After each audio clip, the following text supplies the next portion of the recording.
Good morning. It's July 21st, just about noon. I'm still at my friend's property here north of Sacramento. I thought I'd show you this tree. This tree behind me, I thought it was an ash at first, and then, well, I got bad eyeballs, but anyway. I got close to it, took a look at it, and it is a Tupelo. And it is a beautiful tree. They get crimson leaves later in the year. And they kind of follow suit with the maples and so forth. I thought I'd show you that.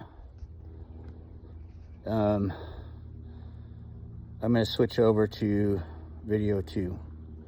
I'll see you there. So following up, I just showed you the Tupelo. This was my next thing, and I thought I had this squared away. I was just going to dig down and replace that little nipple there. Some people call it a riser, but bunch of roots in this hole, and I had to chop them out, and I think I cracked the pipe somewhere in that void.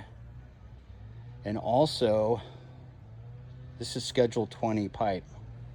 It's pretty fragile, so it's obviously installed incorrectly. There's no sand bed for it. It's just put right in the dirt, and I expect this to happen. I've seen more of this than I've seen proper installations. Anyway, I'm working at it. Hopefully this is the last sprinkler head on this job. I'm getting tired of digging, and it's hot here.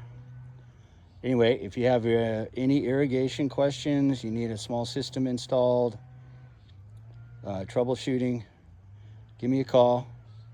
Jeff Davis, Davis Tree Management, 530-366-0802.